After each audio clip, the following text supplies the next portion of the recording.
What football ground are you thinking of when someone says this? Really tough place to go. Difficult place to go. Such a tough place to go. It's a tough place to go at the moment. It was a really difficult place to go. But what are the toughest places to go, really? We've had a look. Forget a cold, wet Tuesday night in Stoke. Try a blizzard 220 miles inside the Arctic Circle. When Chelsea lost at Tromsø in Norway in the Cup Winners' Cup, a massive snowstorm hit at half-time. These two boys and their brooms were absolutely no match for it. We're staying in Scandinavia for Scotland's toughest away day on the side of a cliff in the Faroe Islands in Euro 2000 qualifying. The pitch at Toftir was like a cow field, never mind those gale force winds. The Faroe Islands part-timers equalised in stoppage time. Cue Scandi scenes. But away trips don't come tougher than playing Bolivia at altitude in La Paz. Or so we thought. The Bolivians have now taken home advantage to another level, literally 500 metres further up the Andes to the country's highest city, El Alto, 4,100 metres above sea level. Meanwhile, the loudest stadium in world football officially is the Ali Sami Yen, where Galatasaray fans set a world record of 131 decibels. That's louder than Motorhead. But our most intimidating away day is in Wales.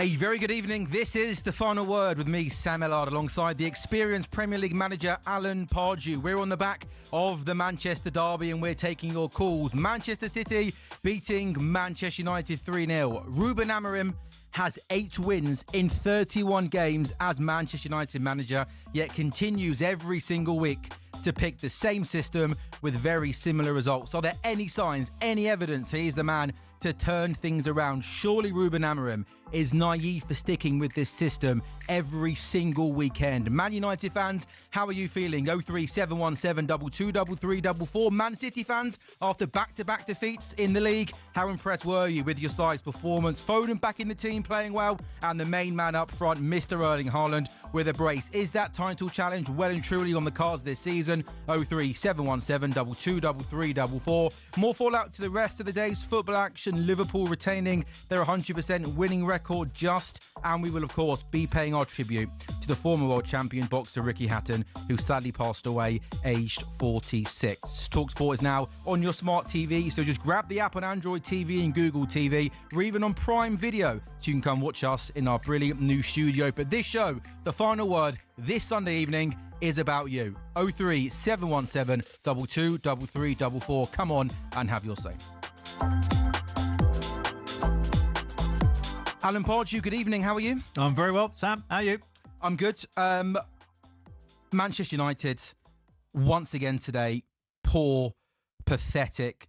Ruben Amorim has 8 wins in 31 games as Manchester United manager. 6 clean sheets in 31 Premier League matches. The only game they've won this season was against Burnley at home, and they needed a last-minute penalty. What do you think, Alan, when you're watching this Man United team week in, week out, for the best part nearly of a year now, failing game in, game out under Ruben Amorim? Well, let's start by saying that he really needed the window to improve what looked like a squad that was fragmented, didn't look right. The system didn't look like it suited, the squad type of thing. So he's had the window, we've brought some quality in, and Bumo was good again today. Nearly scored a great goal. If it wasn't for the world's greatest goalie, who's now in Manchester City's goal, who I thought made a massive difference today, by the way, just having him there for confidence levels. The system just doesn't fit comfortable with the team. The back three today, Shaw, De Ligt and Euro that he started with, from the outset, I was thinking, I would like to play against that back three. There's nothing there that frightens me. There's no intimidating factor. There's no... I thought to myself, Haaland, well, you're going to have a field day today. And, of course, after the 5 goals this week, he did have a field day. Man United huffed and puffed. I thought, the effort and commitment was there. Was the balance there? Was the power at the back? Was there enough pace in the team? Was there some character? No, that was all missing. And these are questions, unfortunately, that Amorim's had at his door now for a considerable time. I really hope Alex Crook, and I'm sure he will pose those questions to him. Manchester United, Alan, we know, have been failing miserably by their high standards for the best part of a decade. So this is obviously clearly not all on Ruben Amorim. When he came in nearly a year ago, he inherited an absolute mess. So I've got sympathy there. Well, hold on a minute. When you say mess, like, it's a Premier League team. It's not a mess, but it's not functioning. Yeah. And under previous managers, and we've had some big names go through Man United since Alex Ferguson, no one seems to be able to get it right. Yeah. And Amorim is on this list now of it, well, potentially failing. And you know, there's going to be a lot of pressure. I mean, his next game is an evening kickoff against Chelsea. Now, Chelsea have got an abundance of riches, and I think they're actually in a much better rhythm than Man United. It's going to be a difficult week for him. So, fortunately, he doesn't have a European game in some respects. He needs every training session. He does. Right? And, I just worry at the back. I mean, I said this before. I got criticised for saying that at the back. I just don't think they're strong enough to be a top 10 team. And that was really highlighted today, that defensively, some of the forward play was okay, but defensively, they just don't look powerful enough, not enough kind of organisation. That, I mean, the second goal, when the second goal was Haaland when he just breaks on the halfway line, right? That was the second goal. It was just like ridiculous, giving a ball away, and they're 10 yards inside their own half. The one thing, I agree with everything you said. The one thing, and I'm going to mention the word system a lot in this show. The one thing I cannot understand, with that awful record Ruben Amorim's got, 8 wins in 31, nearly a year into the job, how he game in, game out, goes with the same system with the same result. I'm not a tactical genius, but watching Man United, it's pretty obvious that 2 central midfield players, one of them, by the way, who is Bruno Fernandes, who is much more effective higher up the pitch, every game they play out, they're completely outrun, outnumbered in midfield. And I'm watching Manchester United, and I'm not a Man United fan, but it frustrates me. Well, even on that point, Silva, the Fulham manager, was highlighting the fact that, they got 3 in there against their 2. And he said we could create chances. And obviously Man City are the experts of overloading the central areas, and it did happen at times today. I mean, it is a worry, because when he makes substitutions, as you say, doesn't change the shape of the team. Now, when I've come up against great managers in the past, Mourinho's, Ferguson's, whatever, you're expecting, if you're winning, and there have been times when I've been winning against the top teams, they're coming for you big time. They're going 2 at the back. They're going 2v2 against your strikers, or they're asking you big questions because they're a big club. And unfortunately, they just, as you say, keep the system the same. They try and be a little bit more offensive in terms of putting offensive players in the system a little bit more, but that just weakens them for me. So I think it's failing. I think we've seen it before. We've seen it with Russell up at Southampton, and now he's took that to Rangers. Same sort of philosophy, and unfortunately. I think we're going to look back at this era of the Premier League and go, "Wow, do you remember that period when everyone was sticking to these philosophies?" Because I think it's going to have to go away. Manchester United fans, we want to hear from you. 03717 223344. Where are you at with Ruben Amorim? Can you sack him this early on in the season? Do you still have belief and faith that he can turn things around? Let's go to the phone lines. Pav's a Manchester United fan. Pav, good evening. Where's your head at? Good evening, Sam. I think the most damning thing was when Alan Pardew, with the greatest respect to him, said that he would like to play against that back 3. With all due respect, I probably would, and I'm not even a footballer. The most damning thing, Sam, is this. We need to be careful, because as football fans, it's easy to get caught away with the emotion. Sometimes we go a bit over the top, hyperbolic, etc. The reality of this guy, whatever you want to say about him, is this. Since February the 1st, we've won 4 games in the Premier League. And the type of opposition, with all due respect, that we've beaten have been Leicester, a Villa side, which is all over, Burnley, as you said. And in that time, we've lost, with all due respect, to the likes of Palace, Wolves, and West Ham at home. This is where Man United are at. But the bottom line is this. You spoke about the rebuild in the summer. I'll go even further. Man United needed to rebuild the whole cake in the summer. Instead, they spent 200 million on the icing, and they're trying to push that and say, oh, look, we've got a cake. No, you haven't. The midfield has been a mess, right? It was a mess last season. Whenever Fernandes played in central midfield outside the Europa League, he was exposed generally all the time. I looked at the team today, and I thought, as soon as I saw the midfield, I thought, right, we're gone. It's just going to be basically, they're going to slice through the middle. Because any half-decent Premier League team with a bit of pace, bit of strength in that midfield will overpower. Because Fernandes' discipline as a centre, be pragmatic. Now, with the greatest respect, if Ferguson, Mourinho, Guardiola, three of the best managers ever in our league have had to do the same, what makes, with all due respect, this guy think that he can come in and do something different? And that's the problem. But the reality is, you spoke about, can you sack him? Of course you can. But the bottom line is that the ownership, because they've backed him, they were made to look foolish with their decision to back Ten Hag last season. They'll be made to look foolish now. But this has to stop. Losing games isn't the problem. The effort is the problem. The management is the problem. You had it last season again, Sam. You had a situation where he won some games in the Europa League. Go back and have a look at how he won most of those games, except for the Bilbao game where they were playing against 10 men. He'd throw on Maguire or Mainu right at the end and basically hoof it forward to try and get a goal. That doesn't work in the Premier League. It hasn't worked in the Premier League for a long time. Somebody needs to say it. We need to turn around and stop addressing this we back managers malarkey. It doesn't work. Yeah, it might work for City with Guardiola and Liverpool Klopp, but they're exceptions. The general rule of thumb is what Chelsea and European teams do, which is as soon as you don't get results, you're out on your ear. And from a point of consistency, I was on your station. I was with Goldstein and Cundy that night when Solskjaer was announced. And I said to them, guys, I'm underwhelmed by this appointment. Right? Underwhelmed. He won 2 games in 12 that season after he beat Paris Saint-Germain. I said he needed to go. He didn't go for another 2.5 seasons. Look where they were. The longer they take to act, the more problems they're going to have. I'm not going to come on here and say I've got a solution or a panacea for the problems. I haven't. But it's not my job. It's the job of Ineos. And they need to be held accountable as well, because this is the guy they headhunted. Manuel Ugarte, one of their signings. It's just appalling from start to finish. That's the problem. Pav, thank you very much for the call. A passionate Manchester United fan. Let's now go to Michael, the Manchester United fan. Michael, Pav there very much not having Ruben Amorim. The same system, game in, game out, is not working. Michael, where you at with Ruben Amorim? Alan, hi Alan. Hey, guy. Yeah, not too bad. You know why I stand with Amorim. Yeah, absolutely, I do. I've been saying for about 9 months, coming up for 9 months. He should have gone.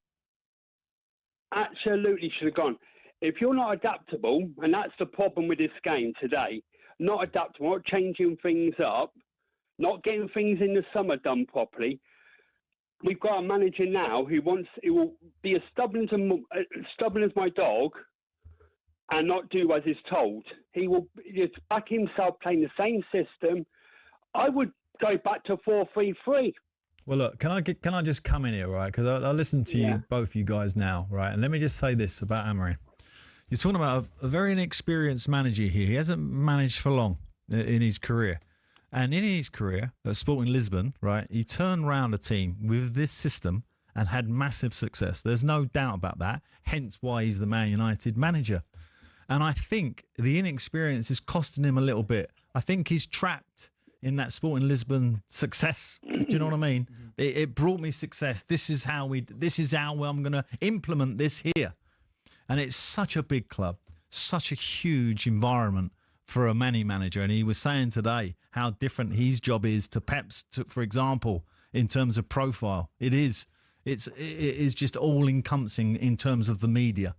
So I just think he needs a technical director to sort of nudge him a little bit, rather than sack him, say, Amorim, look, you're going to have to change. You're going to have to get your head around it a little bit. That Sporting Lisbon model isn't going to work here with these players. Do you know what I mean? Rather than go, let's get rid of him and get someone else in. So you think sacking him right now cannot be an option because we're 4 games into I don't think it's an option that is a doable one even financially. Sure. Because they're in a position where I think we all know when there's they've made changes and sack staff. We've all heard that. Crocker was on earlier talking about the upset of how many changes they've made to personnel to try and bring costs down. They've given it to him in financial rewards, and now it's still not working, albeit we're only 4 games in. All right, so let's just put that into perspective. But at some point, he needs some experience around him to sort of say to him, look, do you really think that this is going to work? Because if not, you're in danger of losing your job. Yeah, and one reason why I would be against sacking him now, on top. And you got Wilcox, Jason Wilcox there. Yeah. That's his job. Yeah, Right, that's for me. That's his job. Surely, nearly a year in. Yeah. Surely somebody would have said at any point. They probably might have had conversations. Do you know what I mean? But what my point being that it has to be maybe emphasised to him that you're in danger of losing your job here, because I don't think Amorim is in danger of losing his job. He's in his mind. I think he feels that it's going to happen. A long-term project. Yeah, and it's going to happen, and they're probably reinforcing that with him to try and give him confidence. So you're kind of in a catch-22 with the manager, aren't you? You're trying to give him confidence to be the Man United manager by saying, yeah, we're with you, we're back behind you, but, hold on a minute, can you just change a little bit?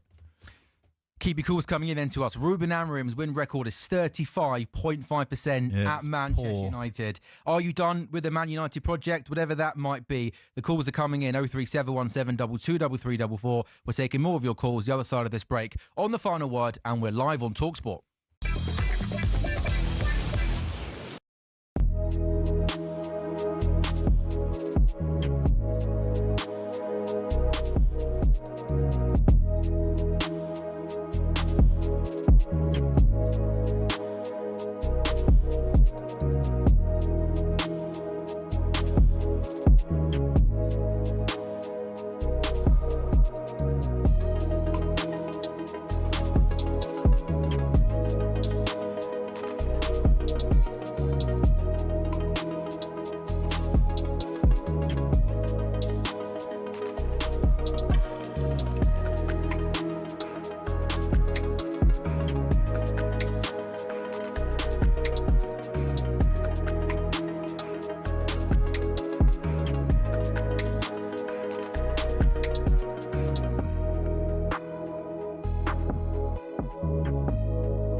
Yeah, very good evening. It's The Final Word. We're live on TalkSport. Sam Ellard in for Majestic this evening alongside the experienced Premier League manager Alan Pardew. We're taking your calls on the Manchester derby. A Manchester derby that was won by Manchester City by 3-0. City themselves came into this game not in great form, losing back-to-back games before the international break. But Foden back in the team, scored the opener. There was a brace from Erling Haaland. Another defeat for Manchester United. Just one win this season for them. That was that last-minute winner against Burnley right before the international break. Ruben Amorim has 8 wins in 31 Premier League games. His win record percentage at Manchester United Football Club, just over 35%. Lots of Man United fans want to get involved this evening on TalkSport. The number to call to come and have your say with Alan Pardew is 03717 223344.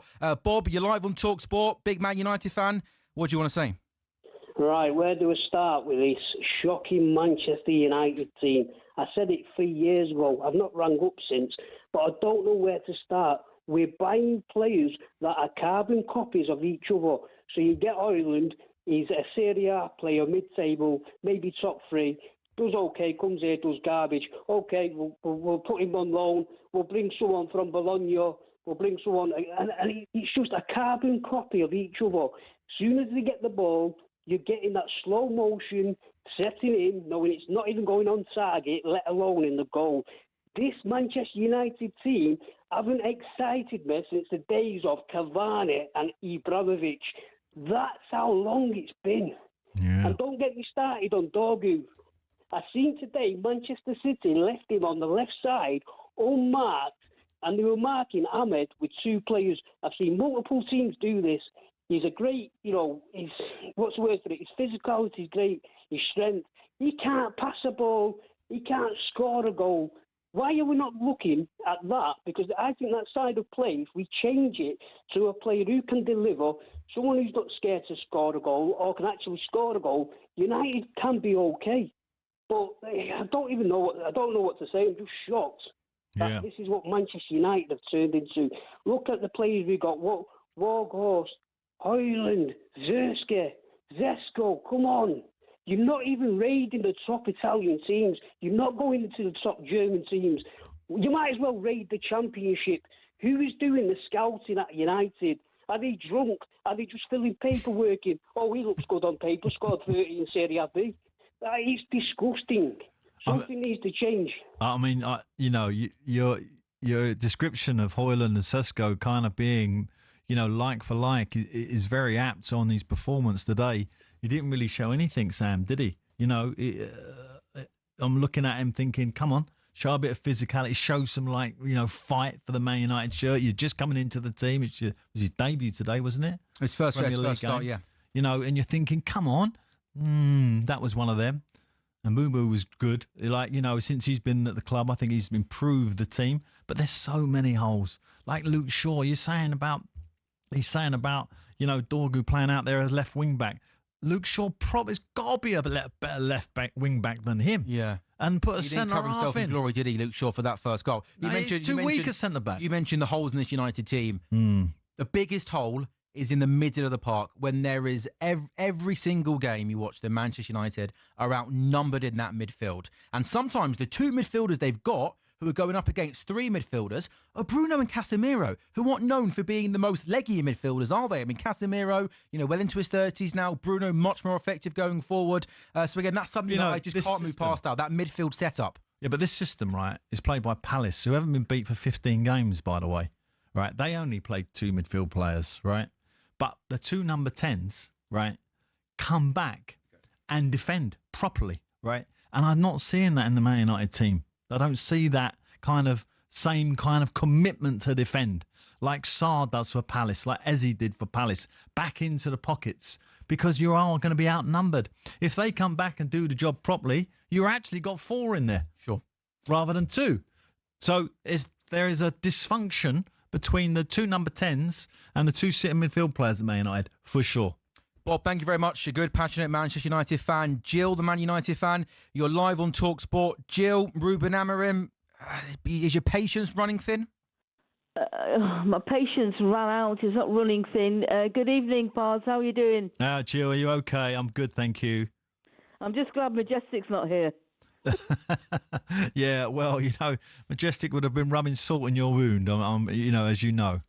He would, but honestly, Pars, I've got to say, there's so much. All the callers just before, they're all saying the right thing. Correct. The middle of the park, Sam's just said, the middle of the park. Why is Mainu not playing? I don't understand.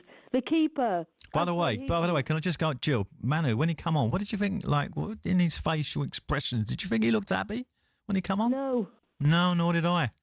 And I worry he about doesn't look happy, and there's something gone wrong between him and Amorim. I think that's why he's not playing him. Yeah, like we've had this before, haven't we, with Amorim? With a bomb squad, the ones who Garnacho and all that, they got to go. Russia.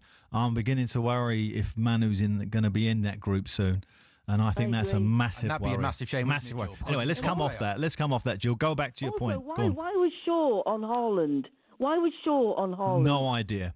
That was a strange playing left centre back. I couldn't see that. The back, we can't play this system. The players can't play the system. The back's not right. I mean, we've had players like Vidic and Ferdinand. Correct. What the centre half? Why are we not playing the centre half as a centre half? I don't understand.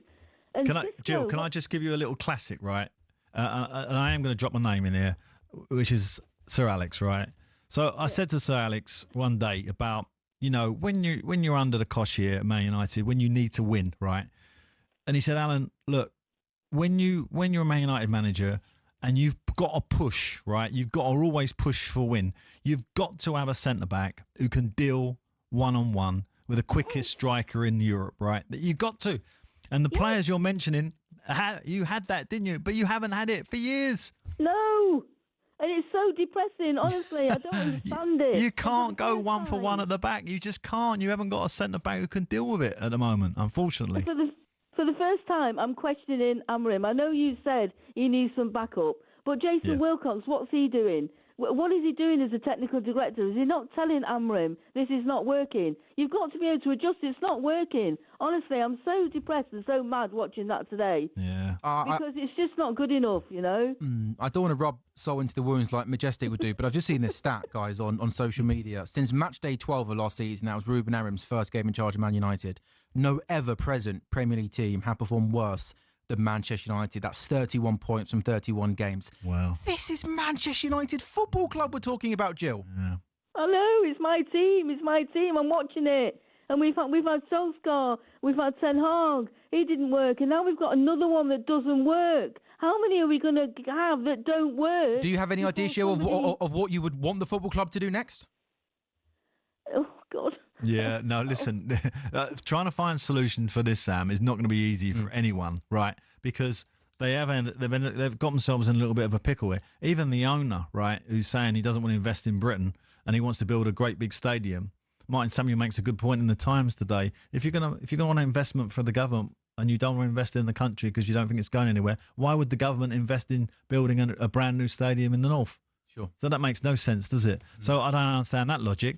So the same logic applies to the board there in terms of what they didn't bring any central defender in my opinion, who was like going to go, wow, this is the man. This is the guy we can leave one-on-one. This is where we can force the game a little bit. No, that hasn't happened. The midfield, we talked about the central midfield area, right? We have Casemiro. Okay, there have been games last year where Casemiro did do the job. But outside of him, not so sure. Then you sell your best young player to Napoli and he becomes player of the year in Serie A. Wow, there's a lot of things going wrong here. Mbeumo Cunha, I think Mbeumo and Cunha are going to be good players for Man United. Cunha, will have to see. I do. I think they're two great signings, but that ain't going to fix. I completely agree. Problems. But I could not believe they went into the season without signing a new central midfield player. Absolutely crazy. It's 7 o'clock on TalkSport. It's the final word. Sam Ellard, Alan Pardew with you until 9 o'clock. If you want to get involved in the conversation this evening, you know the number. It's 03717 223344.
The Six Nations, where giants do battle and legends are made. Epic sports which demands an epic voiceover every time. And actually has an interesting story as well. It all started back in 1871 when Scotland beat England in the very first international rugby match. The other home nations were a bit jealous, wanted in on the action, and after England played Wales in 1882, they all decided to hold an annual festival of international rugby, or the Home International Championship, which kicked off a year after. Now, the first decade was dominated by England and Scotland until Wales finally won in 1893 and Ireland a year later. After years of dipping in and out of the championship, France was invited to join full-time in 1910. But because France isn't a home nation, they had to give it a rebrand and settle on the Five Nations. But France were actually kicked out of the tournament in 1931. They were accused of paying players when rugby was still strictly an amateur sport. They had to wait years to be let back in. But after World War II, the Five Nations resumed. Didn't always run smoothly though, like in 1973 when all 5 teams won 2 matches and lost 2 matches. Now, because they didn't do points difference at the time, they just decided that everyone was the champion. It's like trying to keep kids happy, you know, the whole, you're all winners. In the years following, other teams in Europe started to get better at rugby and actually got to a stage where they were regularly beating teams in the Five Nations. In 1997, Italy beat Scotland, France and Ireland home and away. So 2 years later, the Five Nations invited Italy in, creating the Six Nations as we know it. In recent years, there have been calls to expand the tournament further to other European teams. Georgia and Portugal have been prime candidates to join of late. It's also been suggested there could be 2 tiers with promotion and relegation to promote growth of the sport in Europe. But the existing nations are a bit reluctant. So for now, it looks like the Six Nations, or Six Nations, or Sei Nazioni, is here to stay.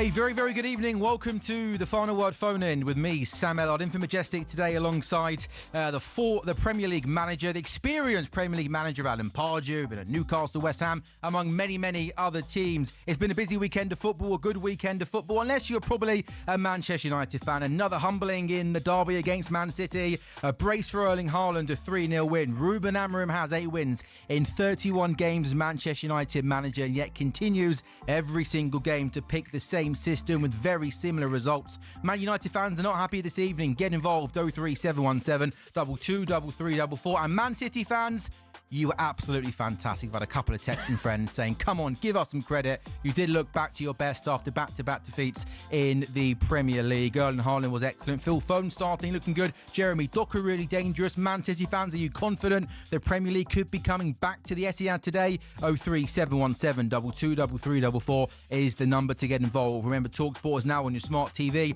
Just grab the app on Android TV and Google TV. We're even on Prime Video. We're absolutely everywhere. You can come and watch us in our brilliant new studio. One more time, as if you need reminding. The number to get involved is 03717 223344. Straight back then to the phone lines. Joseph's a Man United fan. Joseph, you're live on TalkSport. How are you feeling this evening? Dreadful. Amorim's got to go, in my opinion. The system doesn't work. It may have worked in Portugal. Doesn't work here. Doesn't work at Manchester United. Doesn't play Menu. Didn't sign a goalkeeper where we clearly needed one. Experienced goalkeeper. Should have signed Donnarumma. Midfielder, obvious. Anyone could have seen that. I'd back him. I'd bring in Eddie Howe. I think Eddie Howe would be fantastic. Could you get Eddie Howe out of Newcastle? Good question. I don't know if he'd come. I'm not sure he'd leave Newcastle right now.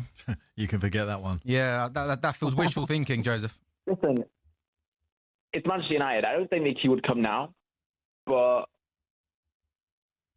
listen, I don't know what the answer is. Yeah, I mean, we need someone like Eddie Howe, Premier League proven manager, back to basics, knows the Premier League inside out. Getting a guy from Portugal, we got Ten Hag before that. Well, from Ajax and Sporting. Hold on a minute, because Joseph, just one sec, right? Because look at Spurs, right? Spurs are having a terrible time of Ange, and they had choices of international managers, plenty, and they went for a manager who is, let's be honest, done more than his apprenticeship in the Premier League, right? In Thomas Frank. And I think Thomas Frank has gone into Spurs and he looks like a natural fit. It looks like a top manager at a top club. Okay. And I think there's going to be a continuity there that's going to last for 2 or 3 years for sure, in my opinion, right? Now, Amorim's a gamble. It was always going to be a gamble, lifting him from the Portuguese league into the Premier League without any kind of experience. Halfway through a season where they were having a disaster already. So the pitch for him, right, is difficult. There's no doubt about that. And he's finding it difficult. I'll stick by what I say. I think this guy needs help. I really do. And it's sounding like we're hearing some reports, Sam, that even Fernandes is questioning the lineup of the team, i.e. the system. Yeah. Okay. So it's beginning to filter through that maybe the dressing room are not having it as well. So I think there's a line in the sand here. Amorim has to go. I mean, obviously, my LMA hat on. I don't want that to happen. I want to see him supported. I want to see him advised to maybe do something else because he needs to do something else. Yeah, and you think the first thing he would do is change the system and maybe go. If it's the weakest team in the Premier League since he's been there, right, in terms of points totals, teams, which is unfortunately that's that you can't have as Man United manager. Before we then go back to your calls, let's now hear from the Manchester United boss, Ruben Amorim, who's been speaking with TalkSport. He started off talking about the 3-0 defeat. Here's what he's had to say when he's been speaking with TalkSport's Alex Crook. Really disappointed when we lose 3-0 against City. If you look at the moments of the game, the 3 goals, we can avoid it. First goal, the lack of aggressivity in the document made the play. Second goal, we were playing better when we start the second half, and then one throw in, 1 against 1. Lenny going from outside, not inside. These small deals will make the difference. We try to open the game with a goal. Great save from Brian that could open the game and help us a little bit. And then the third goal is a confusion in the middle of the park, and then Ellard has the space to run. So I think the moments of the game was we could avoid. Ruben, you said there's a lot of areas you need to improve. Peter Schmeichel has gone on television and said that he's not really seeing any progress after the spending in the summer. Would you agree with that critique? No, I don't agree, but I understand. So everyone has an opinion. And do you think your players showed enough commitment in defensive moments when you look at the goals that were conceded? Yes. Sometimes we are a little bit naive in the approach that we have, but I saw some games that sometimes we can run faster, but they tried, but they were better than us in transitions. We had transitions, they had transitions, they defend well, and we didn't defend well, but they tried to run. You've obviously played the same system since you came in. If results don't improve, would you consider changing that system? The system is not the problem. And you are here, and you saw Manchester United playing with the different systems. Most of them 4-3-3, and was more or less the same result. So again, I will try to do my best in the way I see the game. I don't see the system as you guys see the system. So I will try to do my thing. But just the last one, Bruno Fernandes in particular seemed a little bit wasted so deep in midfield. I don't agree. Because in front has Ahmad, has also Brian. You have Sesko, and then Ahmad go to the side. We could have Cunha, we could have Mason. So I don't agree with that. I have to say, I think the quote there, "the system is not the problem." I think that is, if I'm the Man United hierarchy and I hear my manager talking to the radio on the back of another defeat, 8 wins in 31 games and saying his system that he's implemented, game in, game out, is not the problem. I'm sorry, Alan, I'm not sure what you think about that, but I think that is seriously worrying that he doesn't think this system is an issue. The system he's playing week in, week out. Yeah, but I think the same problems are there every single game, Alan. Yeah, but I think the point he was trying to make was it's not the system that's the problem. What he's sort of angling at is that the squad is perhaps not good enough. I think that's the point he's trying to make there. We're making mistakes and we'd be making them in any system. I don't necessarily agree with it, but I think that's the point he was trying to make. Is it then not his job, though, as a coach, to go into work on a Monday morning and try and work out different ways to then get the best out of this current group of players? And as far as I'm concerned, he's not doing that. No, it's very simple what your job is as a Premier League manager. In fact, any league manager, with the exception maybe of Sunday football where you have friends and family playing, etc., which is a split. Maybe there are other initiatives to play, like we're going to play my cousin this week or someone else, right? But when you're a football manager, you are paid to win games. And the damning stat of Amorim, unfortunately, is that stat that you just said, right? The fact that in the last 31 games, is that right? Mm-hmm. His team has amounted less points than anybody else. Of the ever-present teams. Right, of the team that are still in the league. Now, that is what you're paid to do, win games. And you got to find a way to win the game. It's not about sticking to a system and hopefully it's all going to come, rosy, and you're going to win 4-0 and start going on a run of not losing for 10 games.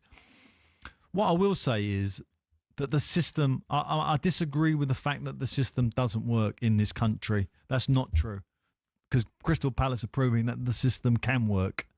I'm not saying it's exactly the same kind, but the actual shape of the team is exactly the same. So there is something. I was looking at a Man United team, right, that you could put out there in a different shape, and actually it does look a lot better. Go on. Well, let's just say if you're going to stick with Sesko, right, we play him as a number 9. We've got to have a look at him. And Bumo can go on the right.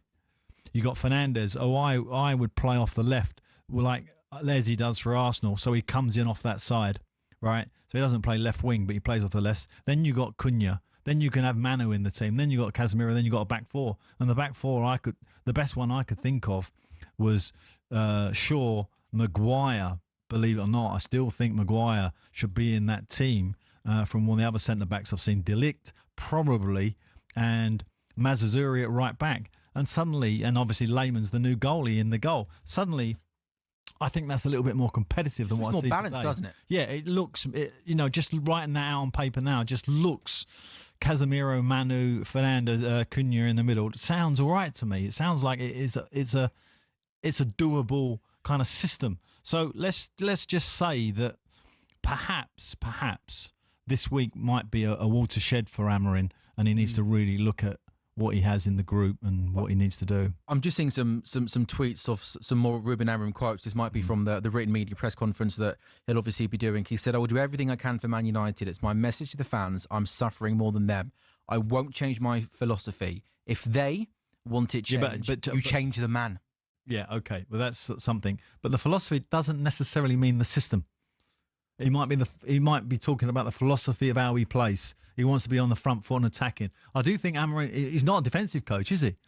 No, yeah, he's not. I'm not seeing one game really where I thought he's really set the team up here to be dogged and to kill a team on the break. He's always set up to try and control the game, to win the game. That's his philosophy.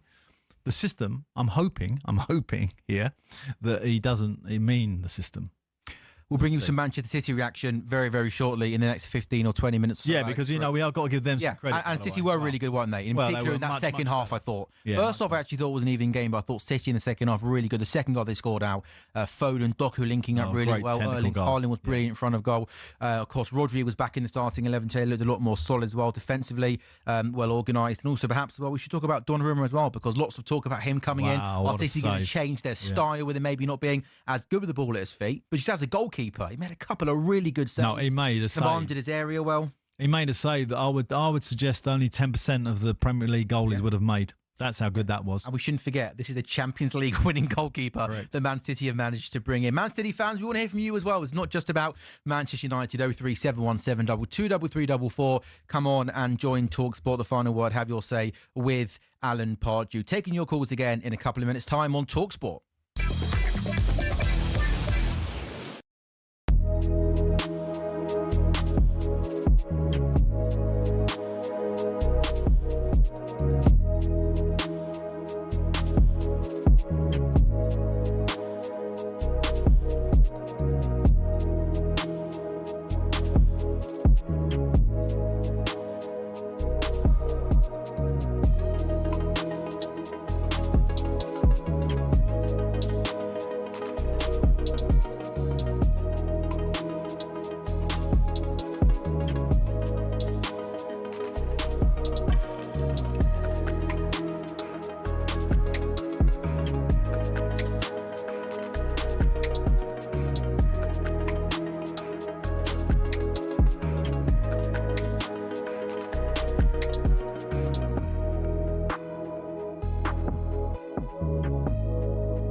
A very good evening. You're listening to the world's biggest sports radio station, TalkSport. It's the final word. Sam Ellard in for Majestic this evening alongside the legendary Premier League manager, Alan Pardew. We're taking your calls on the Manchester derby. Manchester City getting back to winning ways this afternoon, beating Manchester United by 3-0. Foden opened the scoring. There was a brace from Erling Haaland in the second half, and with just 4 points from 4 games, this is Manchester United's poorest start to a league season since the 92-93 season, when they also had 4 points from their opening 4 matches under Sir Alex Ferguson. Lots of people wanting to get involved this evening. The number is 03717 223344. Stephen's a Man United fan. Stephen, you're live on TalkSport. How are you feeling this evening?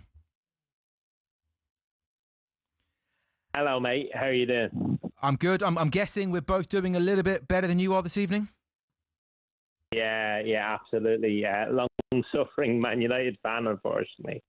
Listen, let me start by saying I want Ruben Amorim to succeed. And I think when it shakes out, a couple of years from now, I think he will have made a difference. Culturally, we've got a lot of problems at Man United, and we have done for a number of years. And he's made a difference. You know, he shook out some of the dead wood, and you know, your Garnachos, your Rashfords, your Malacias, and yeah. But like any manager who can't incorporate Kobbie Mainoo, I'm sorry, I can't live with that. And you know, he's been here nearly a year now, so we're not any better off than we were a year ago. And yeah, so Stephen, if you had to guess with Kobbie Mainoo, what do you think is going wrong there? Do you know what? He's a young guy, and you know, I'm 43, he's 39, and you know, I'm much wiser than I was 5 years ago. So yeah, do you know what? There's a little bit of favoritism there. I think he's a little bit biased. Your Dallows, your Mason Mounts, your Bruno Fernandes, your Harry Maguires. You know, these guys shouldn't be playing for Manchester United. Even Luke Shaw, they're going to let you down. Luke Shaw, Mason Mount, they're injured. They'll always be injured. They'll let you down.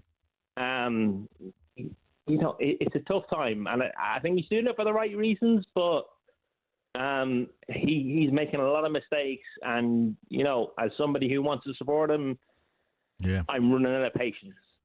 Yeah, those mistakes need to stop, don't they? Let's be honest. And even on the pitch, they made mistakes today. You know, 2 of the goals were errors, really. And Amorim was quite right to point that out. But, you know, that is the process of confidence and winning.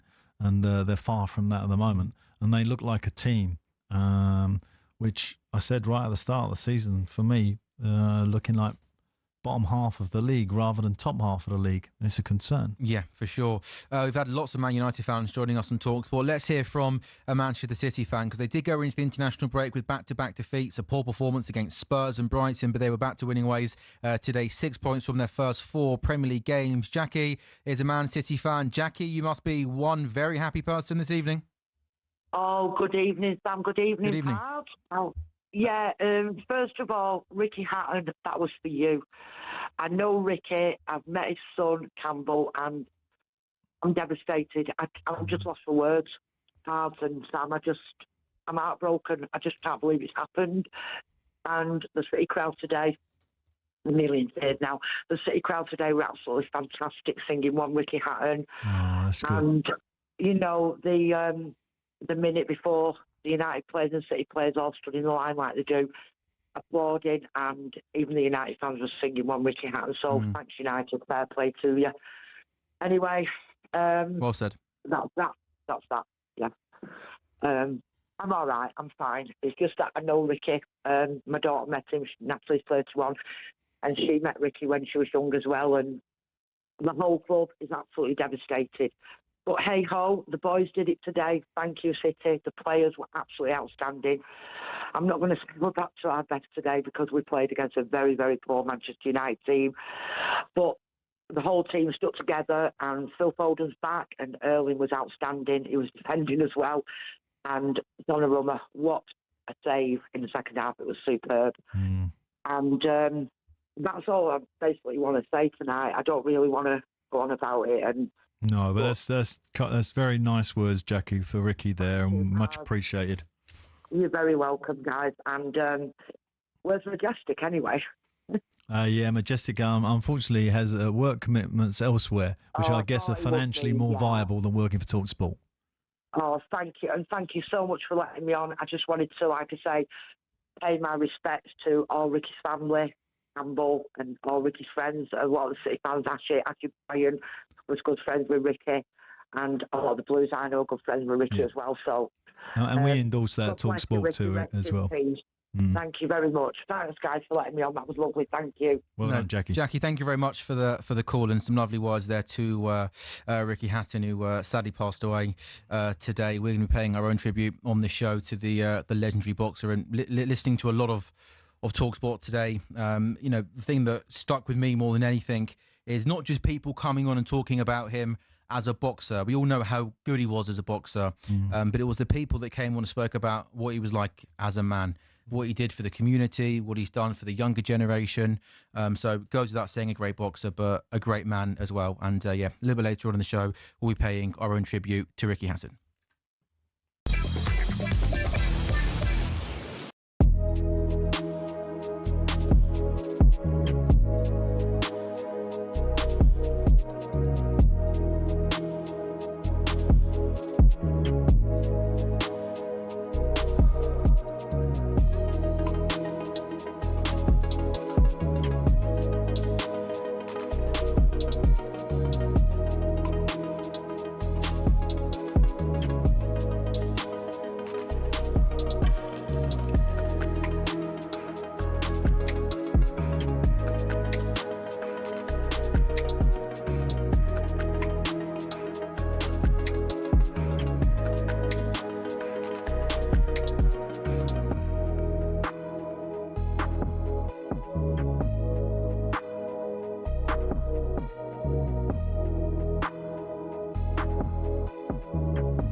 Thomas Tuchel's busy trying to bring glory back to England for the first time since '66.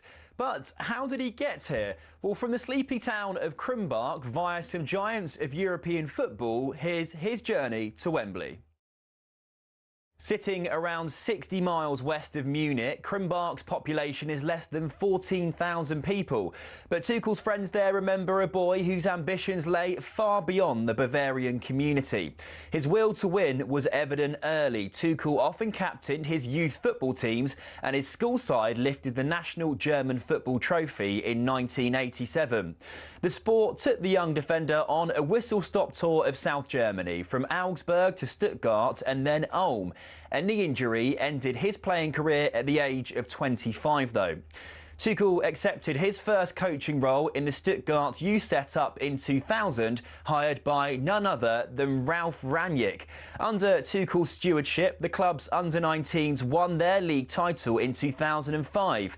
But Stuttgart chose not to renew his contract, feeling Tuchel had an abrasive personality.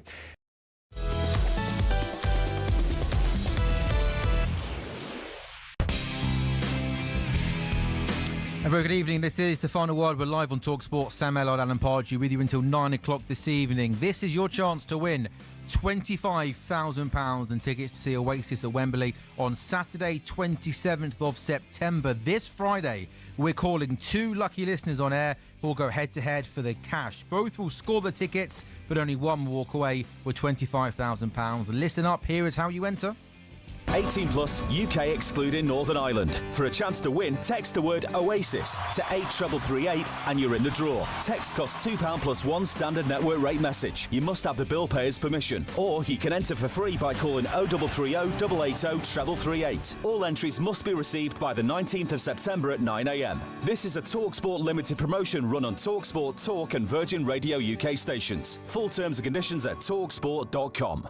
We wish you the very best of luck, taking more Manchester Derby calls in a second. But first, Alan, there was another game today in the Premier League. The 2 o'clock game was Burnley versus Liverpool. And for 94 minutes, Burnley, the newly promoted side, would have been pretty happy with their work. They were pretty defensive, played with a low block, but they limited Liverpool to not particularly great chances. Then, in the 95th minute, Liverpool won a penalty. Mo Salah slotted home in the 95th minute. Liverpool winning by a goal to 0. Liverpool remain the only team in the Premier League with a 100% record, played for, won for. And I guess with Liverpool out, is it kind of just more of the same? Not playing particularly well, but still winning games of football. Yeah, and also, the power Slot has from the bench. He's got so many hands he can play. As you say, the system that he plays is the normal Premier League system of 4-3-3. And interchanging in that, he can change that front four and bring on almost as good from the bench. So it gives him that ability. And these late wins that they're getting, the last 4 have all been fairly late in one way or another, are a result of having that power. And it was very much like that last year. They didn't win games quite as late as they're winning these first 4 games. But towards the end of the game, they just got stronger and stronger because they're getting fresher and fresher with top quality. And this is the worry for the Premier League, is that now they have 4 wins under their belt. They still haven't hit a kind of rhythmic groove yet, but they're getting the job done. They're defending well. They're not giving chances away. They look solid. And they're doing the job. And they've still got Alexander Isak to bring into the team. We know his Liverpool player. He wasn't involved even in the squad today. He's, of course, had a broken pre-season, spending a lot of pre-season training by himself. He's only had a couple of days with Liverpool. How long do you think it will take Isak to almost kind of get up to the level he needs to be starting games for Liverpool? Yeah. Well, the problem you have really will be with the conditioning coaches who will be sort of saying he needs work, and your football manager's head, which is saying he needs game time. Sure. So I think what you'll see was he'll be introduced. I'd expect him to sort of play 30 minutes, as his first sort of maybe in midweek in that big game they've got, and then slowly introduced. And obviously, day to day in training, I would be getting amongst him a lot of players around him, like maybe playing him in a reserve game against the youth team at the training ground in a controlled environment. So he's getting the rough and tumble of a game rather than just conditional running, which is probably that's all he could do on his own. So rather than being in the gym and conditional running, real kind of football kind of grit. And I would expect 2 weeks. Couple of weeks. Yeah. I wouldn't think it would take any longer than that. Liverpool's next 2 games are both live on TalkSport. The next Premier League game is Saturday, 12:30, the Merseyside derby against Everton. And then you mentioned it, the big Champions League game in the week on Wednesday against Atletico Madrid. In terms of Burnley, how do you assess Burnley's chances this season of staying up? They've played 4, lost 3, 1-1. They've had some tough games, to be fair, Liverpool and Spurs. And also they've done reasonably well. They've been unlucky. Liverpool and United, both 2 games where they lost by last minute goals. Last minute penalties they both were. Scotty Parker, he must be like tearing his hair out already. Yeah, like not even in October yet. Cursing his Premier League luck. And that's what it's like when you come up. It doesn't seem to go for you, but then you click in gear. If you're competitive and you can build on something, and Scott had plenty to build on today in that performance. In terms of, again, they still look very sound defensively. Burnley, they look comfortable for the majority of the game. Liverpool was short of ideas offensively. Yeah, they've definitely got a chance of staying up. I think that's the best you could hope for. when you come up these days, when teams are like 400-500 million ahead of you, with the continued like yearly payments of 140 million that you get now. So, you know, they've got a lot of catch up to do in that first year. So you do need to invest. Sunderland have got a great result at Crystal Palace. And Leeds were unlucky last minute goal against Fulham. And this is the experience of the Premier League that they're going to have to gain quickly. That, you know, with these top 10 Premier League clubs, they'll try everything to get that winning goal. And you've got to be resilient right till the very, very end into extra time, and your substitutes got to be zoned in. Yeah, sure. You know, because you're vulnerable. Just can't switch off, can you? No, that's right. Liverpool fans, Burnley fans, what did you make of the game today? 03717223344 is the number to call if you want to come and get involved live on TalkSport. Back to the Manchester derby. Man City bounced back from back-to-back defeats before the international break with a 3-0 victory against Manchester United in the Manchester derby. I'm sure it comes as no surprise to you guys with another defeat for Man United. Lots of Man United fans want to get involved and have their say on the phone-in show. Let's go to Omar, who's a Manchester United fan. Omar, another tough day for Manchester United. Do you see any change anytime soon under Ruben Amorim? Can he turn this around? Yeah, turn right. Yeah. Good evening. Hello, Mr. Pardew. How you doing? To be honest, I'm actually on the other side. Like, I'm surprised I haven't heard one. I actually want to thank you, Mr. Pardew, because you've actually defended Amorim, the only one on the show that's defended Amorim to an extent. I've just heard about 5-6 phone calls, and it's all, but Amorim, the system doesn't work, and we need to change. And I feel like I'm in it's like every year we're getting to the same thing. We have obviously a bad patch. We haven't been playing great for a while, and it's always back to the manager. Yeah. The manager's like Groundhog Day. Yeah, and it's the same. And I don't know if the United fans think that if we sack this manager and bring someone else in, it's like we're gonna keep going until one day it hits and it just works. There's obviously problems that are further, like there's something else wrong apart from the manager. And we should humble ourselves as United fans right now. Last year we came 15th. We played a team that in a bad year they came 4th last year, Manchester City, and that was a bad year for them. Are we expected to go to the Etihad today and win?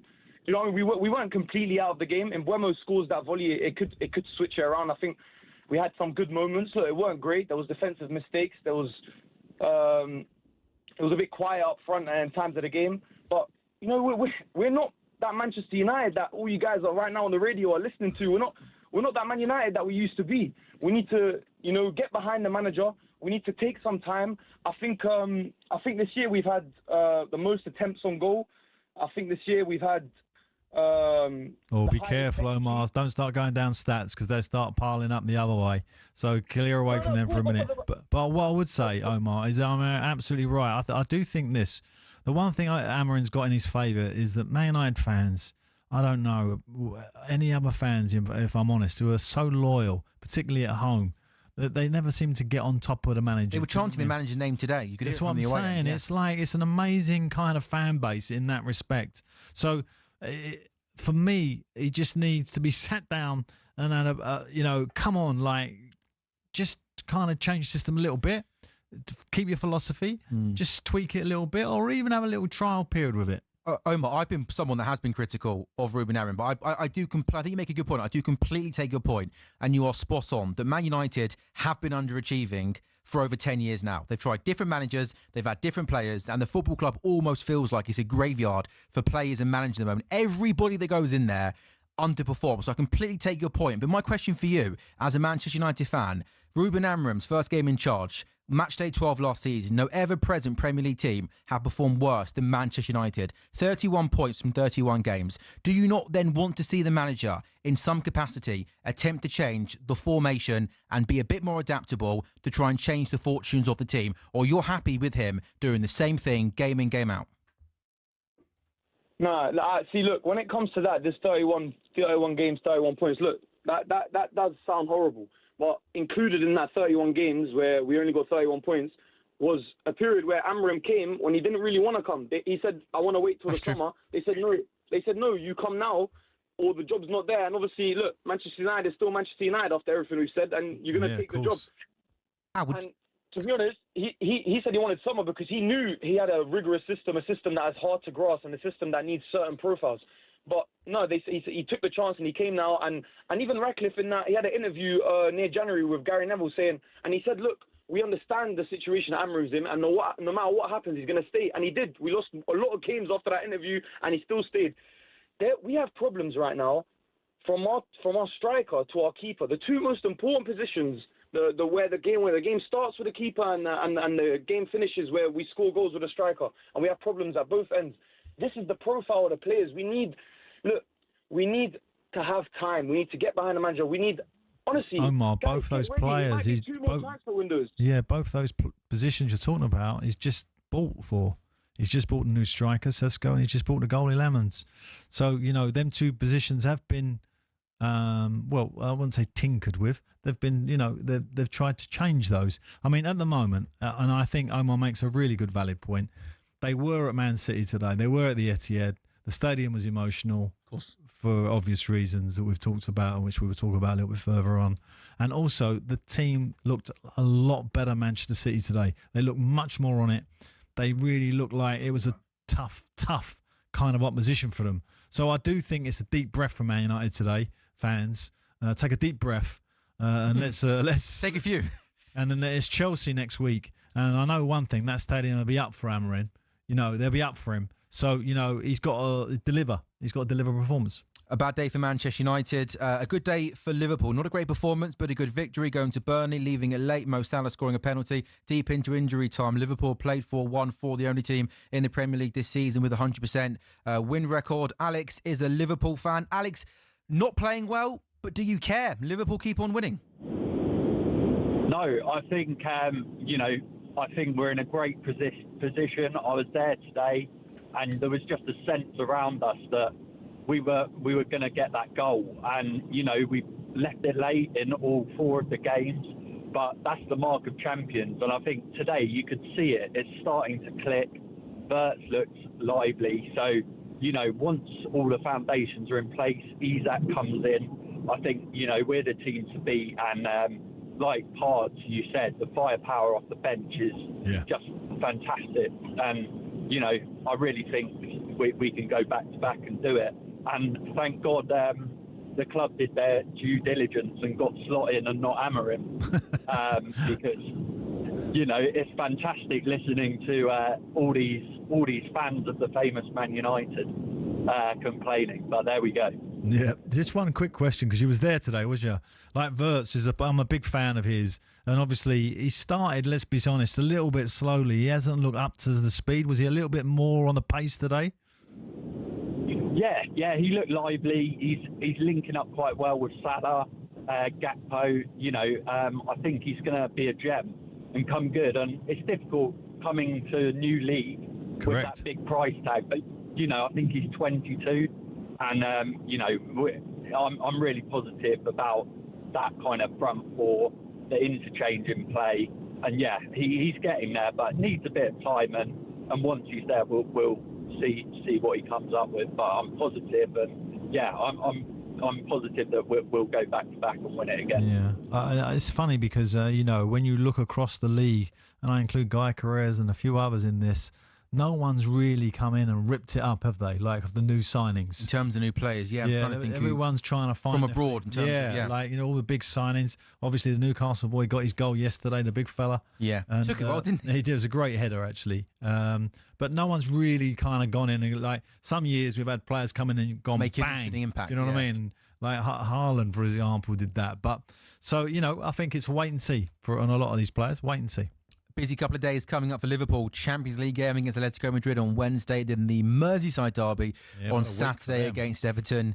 I love this time of the season. Games coming thick and fast. Both those games, by the way, live commentary here on TalkSport. 03717 223344 is the number to call if you want to get involved on the final word. We're live on TalkSport.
And I've got to be honest, I've been sobbing all morning. I woke up at 5:30 to the news and a lot of people reaching out. I mean, I got to speak on Sky News a little while ago, just after, on the back of that tribute, with the brilliant words of Phil Foden and the Manchester United and Man City fans, of course, for Ricky Hatton. I'm absolutely devastated, and I'll tell you why, because I feel like millions of us that we lost a best friend this morning, millions of us, because that's what it felt like being friends with Ricky Hatton, the one and only Ricky Hatton.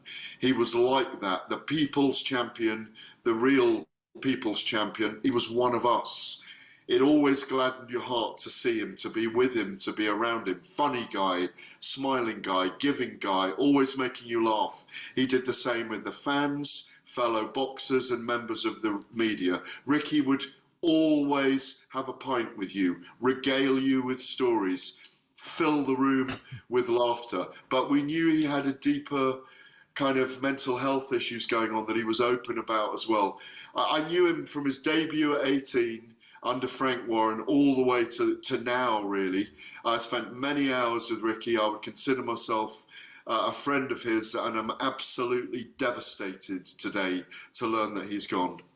And that, for me, Gareth, is what stood out today, listening to TalkSport, reading tributes across social media and online. As we all know that he was one of the very best boxers, but the thing that really touched me is people talking about him as a person, the charisma that he had, and the legacy that he leaves on boxing, the legacy that he leaves on young, aspiring fighters up and down the country and all around the world. Yeah, I mean, I think the funny thing about Ricky is that Alan will recall this because Alan will have watched his career as well. The grunting body shots, the night when he beat Kostya's 20 years ago, the nights with Floyd Mayweather and Manny Pacquiao out here in Las Vegas when he was fighting the number one and arguably number two pound for pound fighters in the world. I went to film with him one day with DAZN, and Ricky did not have a bad bone in his body when he wasn't fighting. He was a nice gentle soul. I never heard him raise his voice. But I went filming with him one day, looking back on this is just a few years ago, looking back on his fight with Floyd Mayweather. We watched the entire fight, and Ricky was annoyed that Joe Cortez, the referee, was jumping in all the time, and Floyd was dirtier that day than Ricky, and I had to put the body bag on in his high gym, and Ricky doubled me up with a body shot on the body bag, grinning like mad. We had so much fun. He was a raconteur, he was a storyteller, he delighted in making other people happy, and he was a fan pleaser in the ring and outside it. Yeah, I mean, I always think this, about him. He is an iconic figure because I think the British public, they love a character, particularly if they're a sporting legend, to wear their heart on their sleeve. And he was very much, wasn't he? And he was very open with his limitations as well. He wasn't like hiding behind anything. He was just him.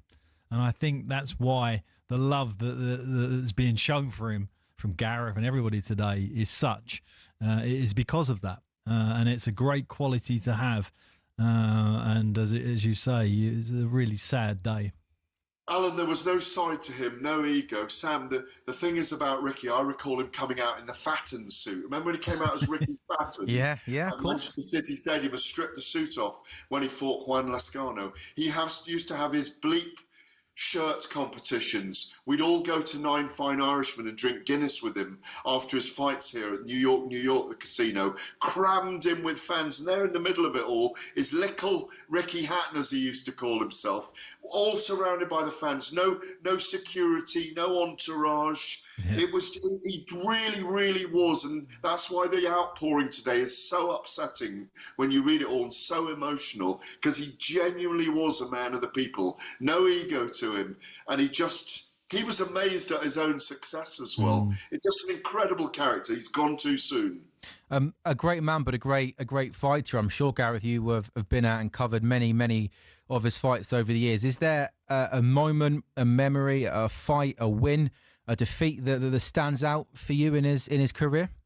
Well, I think it's the three fights. I mean, if I work backwards, Manny Pacquiao, he'd had too long a camp and he was stale. Manny Pacquiao was in his pomp then, and Ricky was like a statue in the ring, and it upset his family that he was knocked out in a couple of rounds. The night with Floyd Mayweather out here was just unbelievable in 2008. 25,000 fans. When I went downstairs to have coffee and cry this morning into my coffee at about 6 a.m. and start my work on Ricky, because I just didn't know what to do. I couldn't sit in my room on my own. I spoke to some of the staff here. I'm at the Palms Hotel, and they all remember the 25,000 fans coming out here and drinking the bars dry.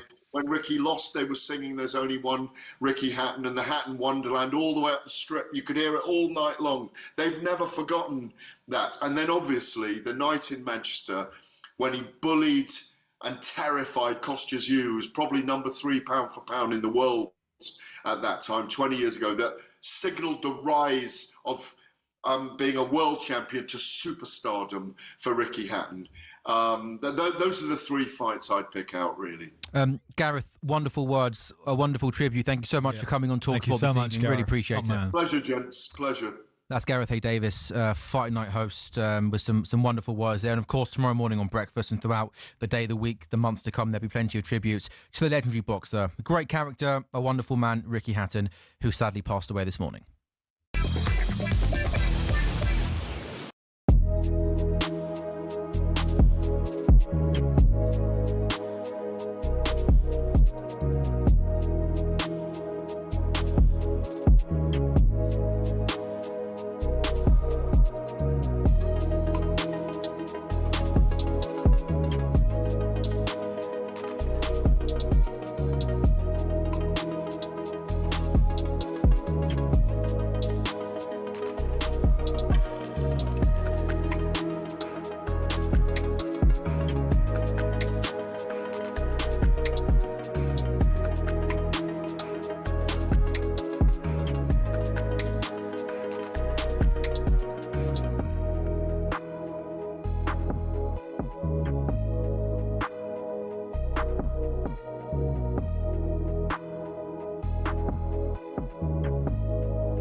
The Six Nations, where giants do battle and legends are made.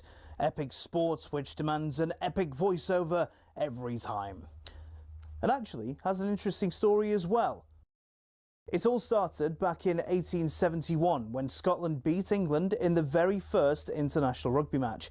The other home nations were a bit jealous and wanted in on the action, and after England played Wales in 1882, they all decided to hold an annual festival of international rugby, or the Home International Championship, which kicked off a year after.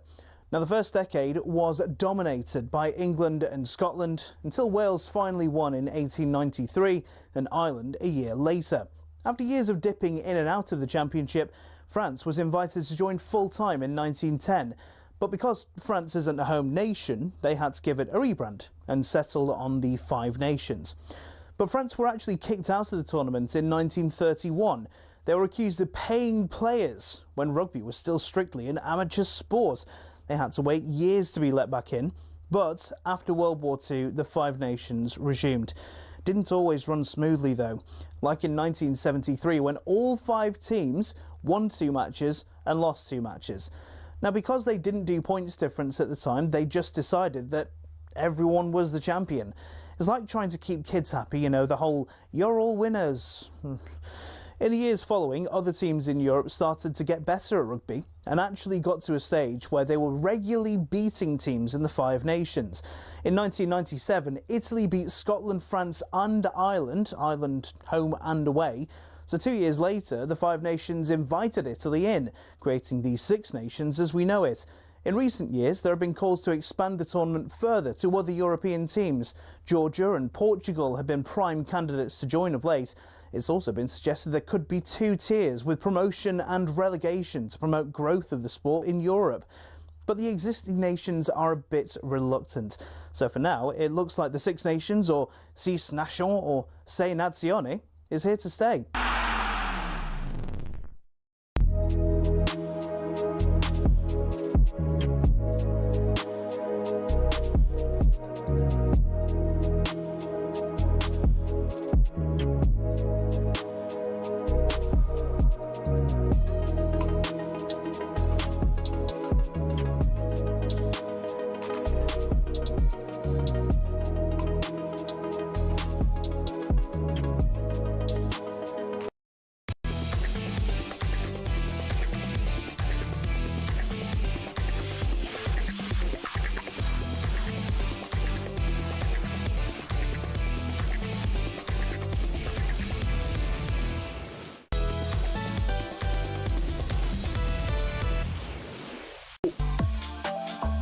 Welcome to the final word on TalkSport with me, Sam Ellard, in for Majestic alongside the former West Ham gaffer Alan Pardew. And yes, Hammers fans, we're talking about you very soon. A 3-0 defeat at home to Spurs yesterday. 3 defeats from 4 league games this season. Graham Potter, a man still under pressure. And with Alan Pardew, the experienced Premier League manager, I want to broaden out the conversation with managers because Russell Martin is under serious pressure at Rangers. So we're talking him in the final word spotlight. 5 games in the SPL.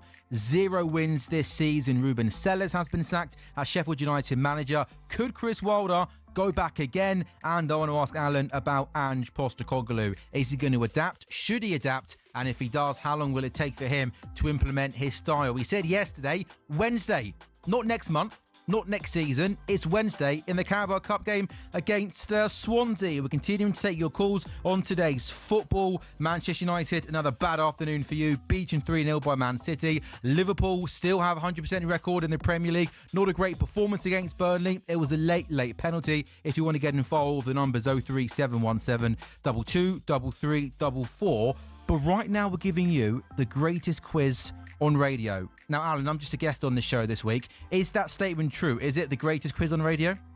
Without a shadow of a doubt, it is one of the great quizzes that I've ever encountered. Obviously, Ross told me to say that. He's standing right behind you, isn't he? With a yeah. Yeah. Okay. Well, he's not. He can't threaten me. He's not that big. But no, you'd have him. No, but I think that this quiz this week is actually all right. Okay, well, let's find out then, shall we? It's the Mystery Footballer Song Quiz. There's 3 songs in total, which will lead you to who the player is. Remember, it can be related to the clubs he played for, his squad number, a nickname, or even a physical feature. So, DJ Kitch, let's drop song number 1. Hit me with your rhythm stick. Hit me, hit me. Das ist gut, say fantastic. Hit me, hit me, hit me. Alan Pardew is bopping along in the studio this Sunday evening. I love that song. Hit me. Am I allowed to say what the song is or not? Do I say the song or not? Ian Jury and the Blockheads. Oh, there we go. It's there. Yeah, you ain't got to look. You ain't got to read a script. You should know that. No, but I didn't know the great number ones. I was asking, was I allowed to say the song for people that maybe didn't know what the song was? Oh, but I that's see. Fine. Yeah.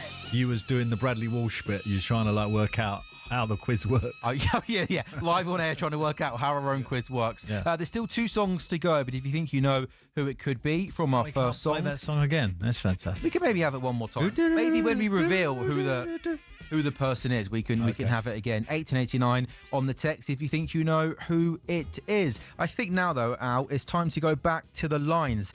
Plenty of Man United fans still wanting to have their say. Still Man United fans. They're still angry. Al, this is going to go on all day tomorrow and probably all week tomorrow and probably all season. Manchester United. We had enough of it last season, by the way. Yeah, we've had it for the last 10 years, really. That was in Europe last year, so Sunday nights was a lot of Man United games and Spurs games, and we had this constant theme of the philosophy and changing the system. So if you are going to come on, please don't talk about system and philosophy. Smithy, the Man United fan, what do you want to say? But please don't make it about system or philosophy. Yeah, straight. Go on, Smithy, straight in. Make it unique.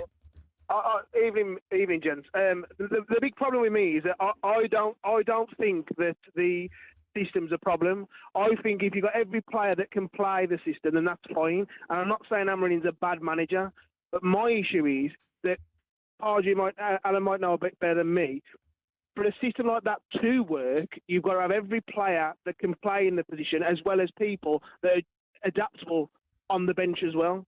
Correct. So I believe that if he just shifted around a little bit, and instead of playing like a left back, a left wing back as a left centre back, Luke Shaw is vulnerable as a left centre back. Correct, Smithy. Both, I agree 100% there. 100%. As a back three, what they're not getting there, in my opinion, is the middle one has to step out. They have to step out and press into the midfield, and then that's what draws the right wing back and left wing back when you're defending back in, and they're not grasping it. That's the problem. Well, that is one of the problems, definitely. And I also think that central one in particular has to be quick. He has to be able to recover, and deal with the striker, because at the end of the game, when Man United were 3-0 down, you had Maguire against Haaland and then no one else near him. I mean, he's always going to be exposed. Yeah. Maguire can play well with a flat four because there's no space to run in behind him. Correct. That's why he looks vulnerable when he plays in that system. Yeah. But I also think the big mistake in the transfer window that we made was I agree Sesko's a fantastic striker, but we should have saved the money, gone and got Martinez, bought that young lad that's come from the German club and had him as a number 2 so he can learn off Martinez, and go and get a decent centre-half or a decent centre-midfielder. Because Bruno's a fantastic number 10. He's not a central midfielder, is he? Number 6. No. He doesn't see the danger that someone like Casemiro, who unfortunately whose legs have gone. Yeah. That's the problem. Yeah, and it was with the midfield one, Smithy. There was the links to Baleba wasn't there, which was never going to get done because of the price. But other than that, you didn't really even hear. Do you know what I thought United should have done? I thought that one of the best bits of business we're going to see this season in the Premier League, and at the end of it, we're going to be talking about João Palhinha going to Spurs. I think he is an absolutely outstanding defensive midfield player. He was incredible at Spurs. Being a Fulham fan, I can endorse that. How good was he at Fulham, Al? He was top man. Everybody in Europe wanted him, right? Yeah. He goes there, it doesn't quite work out. He's come out, he's in his prime. Spurs have had it off there. He's a top player. But I think that Smithy we got on the line, haven't we? I think Smithy's right about the goalie. I would have taken Martinez as well. I think his character, his personality, he'd have got your points. He'd have dug you out of holes like the big man did for Man City today. You need players who are going to solve the problem, unfortunately, now. Trying to buy players that will come good in 2 or 3 years' time. Isn't going to work, no. It won't work. No. It doesn't work at the minute. Do you think the recruitment's a bigger issue than Amorim's coaching? I think so, yeah. If Amorim's coach is proven in Portugal, I know it is in a league like the Premier League, but it's proven that system can work if all of your players know what they're doing. Yeah. And we've got the players that can facilitate that, but he hasn't. That's the issue. And that's correct, because that's what I was just saying to you. The system does work in the Premier League because Crystal Palace have gone 15 games unbeaten and won an FA Cup with it. So it can work. There's no doubt about that. but you've got to have the tools. And at the moment, for whatever reason, he's either choosing the wrong shape in terms of the players in the holes. Like Luke Shaw today, for me, was an error to play him left centre-back against Haaland. I just couldn't see that. Smithy, thank you very much for the call, and well done for not mentioning systems. There we go. Al, the first caller that's come on that hasn't mentioned the 3-4-3. I'm not so sure about the middle centre-half stepping into the midfield. Not so sure about that. I quite like the side stepping in. That's a normal thing. And Harry Maguire, by the way, on which I'm pretty sure was at Sheffield United. Yeah, he was. He raided down that left centre-back. He used to raid down that side and put crosses in and do all sorts of damage from left centre-back. You can't get a game at Man United doing that, though. No. We've had plenty of callers, haven't we, Al, on Manchester United, on the Manchester derby over the last couple of hours. So perhaps the next 45 minutes of the show, we'll just turn our attention to some of the other big talking points. Absolutely. From the weekend's That's why we're the final word. We are and we have the final word today, don't we, on all things Premier League and we're always right because the results are in. All our predictions have come true. Every result we've had today was I had foreseen that have come through at the weekend because obviously I never said anything before they'd started. And that's why you are the experienced Premier League manager, and that's why I'm not, and that's why I get everything wrong, and that's why I'm sat in this chair and you're sat in the expert chair. Up next, though, we're talking all things West Ham. West Ham fans, why don't you come on and talk about your current gaffer with one of your old gaffers, Alan Pardew. A 3-0 defeat at home to Spurs, another bad defeat, another bad performance. It's been a bad start to the season, and also let's not forget, you finished last season really badly under Graham Potter. What's going wrong? Go 3717 223344. We're talking all things West Ham next.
This song is not being played for Man United fans. It's being played because this is all part of the Mystery Footballer Song Quiz, where there's 3 songs in total, which will hopefully help you try and guess the player that has been nominated today. We've had 1 song. This is our 2nd song. You were bopping earlier, Al, to our 1st song. This song a bit more relaxed. It's a bit more of a calm kind of vibe, isn't it? Of course it is. Come on, it's like chilled out.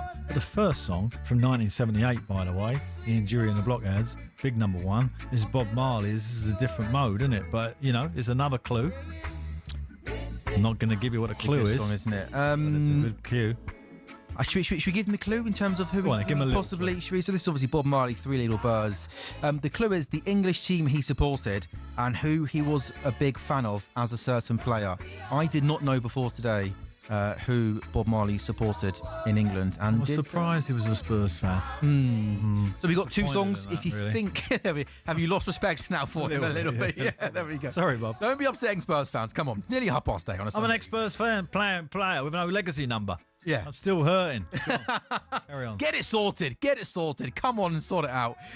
We've got 2 songs. If you think you know who the player is, 1889 on the text. Let's talk now about one of your former sides, West Ham. Graham Potter came in as manager at the start of the year. West Ham finished off last season badly, and they haven't started off this season particularly well, losing first game of the season away at Sunderland by 3-0, thumped at home by Chelsea 5-1. They were knocked out of the cup by Wolves. They did go into the international break with a pretty impressive victory away at Forest, winning 3-0, but then back yesterday, big game, London derby against Spurs. They lost 3-0. Why do you think it's been a struggle so far for Graham Potter at West Ham? Firstly, let me talk about the game, right? Because that's when I was West Ham manager, the most emotional game in the calendar was Spurs, right? Forget everybody else. London, you just said London derby's throwaway line because there are so many derbies, right? But this is more than a London derby. It's like got a real taste to it for West Ham fans in particular. So a big emotional game, and not only do you lose 3-0, you get a guy sent off, Souček, who's trying to control it. And I've been in that position. I felt so sorry for him. When it runs away from you, you're doing your very best to retrieve the situation. Then he's a high tackle, and then he's off. But then, as a part, so I'm just going to give you my feelings as a manager. So Potter's on the sideline. It's a big emotional game. He knows that. He's on the sideline. They're scoring 2 from set plays, right? One's disallowed, but every set play it looks like they're going to score. So you're getting out of thought at set plays, which comes back to you as the manager. And then at the end, because you're down to 10 men, you got this opposition that the fans despise. I mean, I can use that word. And they're passing it around. You're getting the oulays and oulays. I mean, that is about as uncomfortable as it gets for a West Ham manager. On the back of what you said previously last year and the start of this year, where things haven't gone so great. So is he in a difficult position? Absolutely. Are West Ham fans a little bit rebellious, particularly against him and the board? Yes. So there's a lot of bad feeling there that needs to be addressed somehow. I thought that win at Forest might just... Turning point?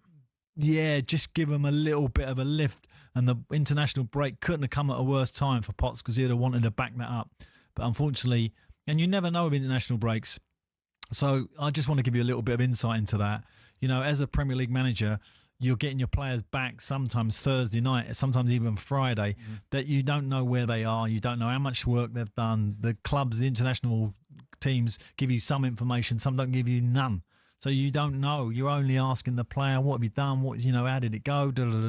They're all emotionally up and down. How do you plan then for a game? Well, it's very difficult. It's a difficult game. And sometimes you see strange selections after an international window because you want to go with a team that you've worked with at the training ground and you're going to fit 3 or 4 of them in, but you're not going to fit maybe 8 of them in. So it's an awkward one, and you don't sometimes get it right. Do you think Graham Potter's got good enough players, a good enough squad to turn things around? Has he been let down perhaps by Yes, I think people above him. Well, definitely the transfer window that they've just had has been a bit of a letdown, in my opinion. You know, they really needed to do some work in that. And if I was him, I would be disappointed with what I've been given in terms of that window. I'd have expected a little bit more investment, and I think West Ham fans feel that as well. I think he's got Bowen. He's got a player who can get him out of trouble in terms of quality, real top draw quality. So he's blessed with that. I think there's some good base there. You know, there's some decent quality, but they don't look like they're going to threaten the top of the league for sure. And the one thing that what Potter's going to worry about is threatening the bottom of the league. Yeah, for sure. Since Graham Potter's first Premier League game in charge at West Ham on the 14th of January this year, no ever-present side have picked up fewer points than the Hammers since the start of March. They've won just 3 games. And of course, you know, similar stat with Ruben Amorim, isn't it? Of course, came in a little bit before Graham Potter. But yeah, Graham Potter coming in January and things are not going particularly well. Mark's a West Ham fan. Mark, you're live on TalkSport with former West Ham manager Alan Pardew. Where are you at with Graham Potter? Is he the man to turn things around, or as Alan says, are there bigger problems, more worrying problems above him? Good evening, lads. Good evening. I think he's a very good manager, but I just don't think he's got the right players to play his system at West Ham. And therefore, is that down to then the people above him that are in charge of recruitment? Have they sort of not set him up to fail? That feels a bit harsh, but have they left him short simply? They've left. Ever since we've left the Bolin, they've left us short. We didn't want to leave for a start. But it's the managers before him that have taken transfer windows, spent all the money.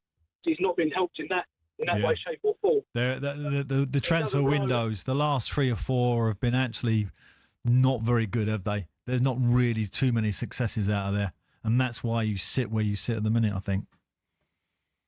That's exactly why we sit. And what sort of gave it away on Saturday was you've got Bowen and Somerville on the wings, but you've got no striker to attack them crosses. Yeah, where are you at with Fulcrum? It's crazy. I mean, he had such a good run, didn't he? In Germany before he came to West Ham. He couldn't keep himself fit last season, could he, Mark? But do you think there is a player in there? There's obviously clearly a player in there because he's done so well at previous clubs. But do you think that he can adapt to the Premier League? Will he score goals for West Ham? Premier League's just a completely different kettle of fish. To be honest, I think Wilson looks a lot more hungrier than Fulcrum does to play at the moment.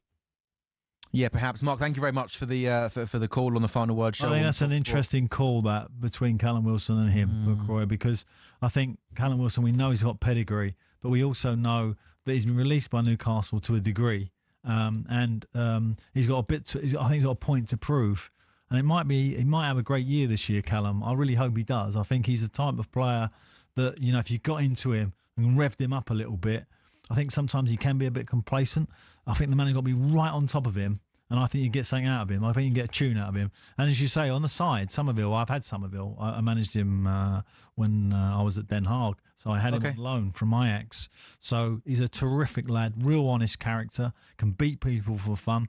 He's a bit inconsistent in his defensive work, but he's got better as he's proved at Leeds and got this big move.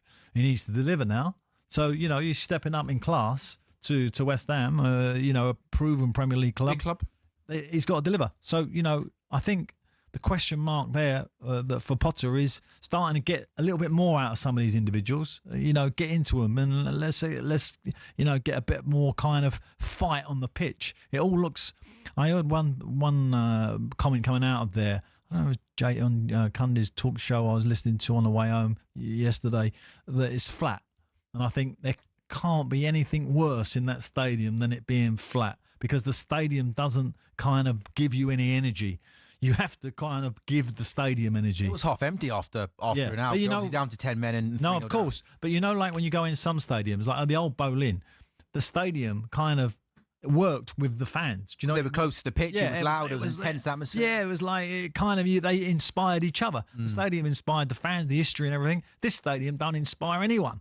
So the fans need flat is like oof, that's bad news. You mentioned the striker. Does he go Fulcrum? Does he go Wilson? He went neither on the weekend. He played Paqueta, who kind of played as the false nine. So maybe he's not sure on either of them, really. Well, that's, I think that is a little bit of a thing that West Ham fans are not going to enjoy, because, that false number 9 hasn't really been a massive success. Teams have played it. Pep's had some success out of it. You've got to be top club to be able to do that. I don't see it personally, and I think one of those strikers needs to play. It is Sam Ellard and Alan Pardew with you on the final word. Of course, the normal host is the legendary Majestic, who is away today. We think he's away DJing. We think he's away working. I'm sure he's getting just not off, some is he? excessive money somewhere. Excessive money. Yeah, excessive. Yeah, I mean, to not be here with you on a Sunday afternoon, it must be excessive money. I can't believe to miss a Manchester derby post final word show, right? But we can hear from him because he just sent us a message after his side, of course, won the Pards Majestic derby yesterday. Good evening, Sam and Pards. Hope you're well. It's the Madman here, aka Majestic, from the final word on a Sunday evening. The reason I am not with you is because I'm in Ibiza playing music to the beautiful people of the White Isle in the Balearics, having a great time. Pards, I wish you were here, mate. Of course, I had to come on because we had the Majestic and Pardew derby yesterday, aka West Ham against Tottenham Hotspur at the London Stadium. I was present with my son Leo, and it was a glorious day for Tottenham Hotspur. And I had to sit there and be very quiet because I was very blessed that our good friend Carlton Cole afforded me 2 wonderful tickets and hospitality, so I was amongst many West Ham fans. I'm concerned for West Ham. And of course, we love Potter, me and you, Pards, but I'm concerned about him, the relationship with the fans. I heard lots of murmurs in the West Ham end yesterday about how they feel about the gaffer. Pards, where do West Ham go from here? And are you going back to West Ham? Because if you do, I want a job somewhere on the team. I don't know, head of social media, head of music, whatever. Give me a job. Anyway, great show, guys. I'll be back with Pards. Actually, no Pards next Sunday. Without Pards. Pards, I'm going to miss you, mate. Madman, I'll see you soon. There we go. Can we get TalkSport? Can I tell you, he sent me a very different message to that. Go on. What did he say to you? I sent him, because I'm a bit of a TikTok fan, right? I sent him a TikTok of Spurs players arriving at the ground. Did you see it? Have you seen it? No, I haven't seen it. So they got Boss. They got sponsored by Boss, I think. Yeah.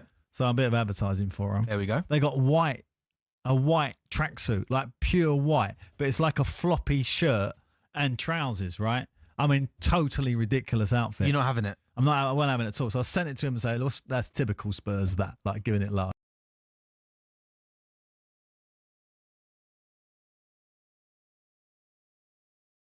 Now, I hope West Ham fans remember that. Yeah, also, what's he doing mixing in with the home fans? He's a brave man, isn't he? To be a well-known Spurs fan going to West Ham in hospitality in the home end. Also, by the way, there is, he's not here today, is he? Because he's in Ibiza, giving it the big one, DJing. Yeah. There is one simple solution to this where we get the final word with Madge and Pards, and he can still do his DJing and OB in Ibiza. Producer Ross, I'm sure you picture this to the bosses. When are we getting a final word show live in Ibiza? Let's make it happen. It would make sense. It would make sense. It makes too much sense, doesn't it? Most of the players are in Ibiza at the weekend anyway. They get a private jet straight out of Southend or whatever, straight to Ibiza Sunday. Have your Sunday in Ibiza, fly back for training Monday morning. Oh, that must be a nice life, mustn't it? Yeah. Have you been on a private jet before? Trust me, there's a few players who do it. Oh, really? Name names?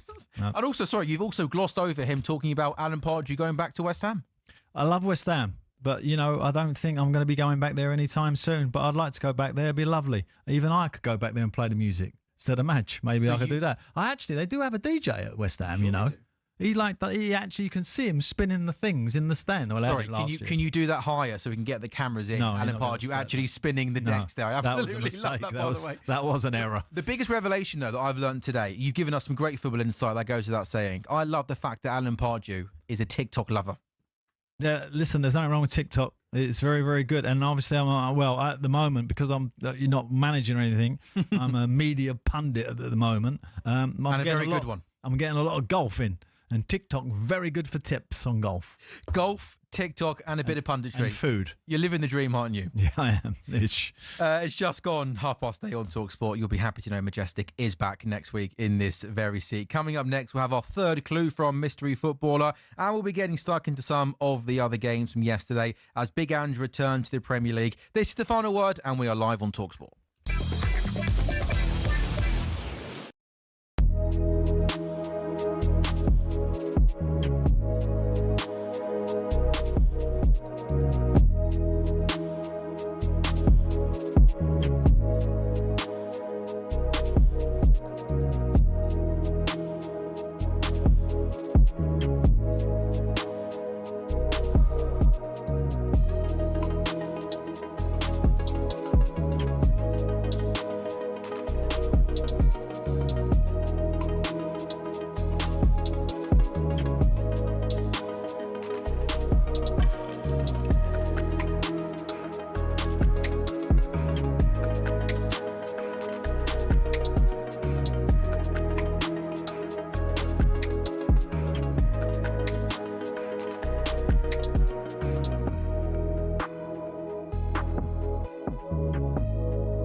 A very good evening. You're listening to The Final Word. We are live on TalkSport. It's Sam Ellard and Alan Pardew with you until 9 o'clock this evening when Danny Kelly takes over with the brilliant trans duo Express. We've been playing songs, haven't we, Alan, over the last half an hour? We have. 3 songs in total, which will lead you to who the player is. All the songs give you clues, whether it can be a clue to the club he played for, his squad number, a nickname, or even a physical feature. So this here is song number 3. Ricky Martin, Living Da Vida Loca. We had Ian Drury, Hitting Me With Your Rhythm Stick, and Bob Marley, Three Birds. So I wonder, 1889 on the text. Are you confident, Al, that our wonderful listeners can get this one? Well, I'm going to give it a number. Can I give it a couple of clues? Go for it. First song, think about the year. Right, that's a good thing. Bob Marley supported a particular London club, and the last one is something to do with the guy who sings.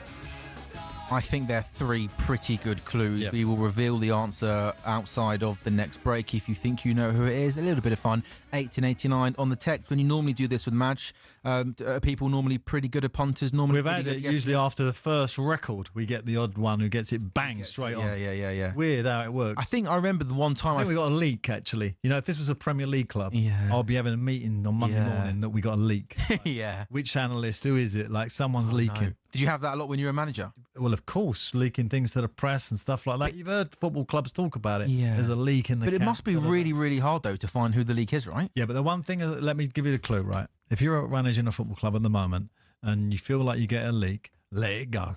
Because there's nothing you can do about it. Yeah, sure. Just let it go. Don't start fighting it or thinking you got to deal with it. You've probably got so many other things to worry. You've got It's enough almost to not worry worth putting about. energy into that, yeah. Let everybody else sort it out. Yeah, because you think of all the people that are inside that football club on a day-to-day basis who could find out information. It could be hundreds of people, couldn't it? 1880 drones, you've got all sorts going now, doing your, coming to watch your training. Is that our drone? Whose drone is that? Yeah, you know all that going on. 2025, isn't it? Amazing. Isn't it? Unbelievable.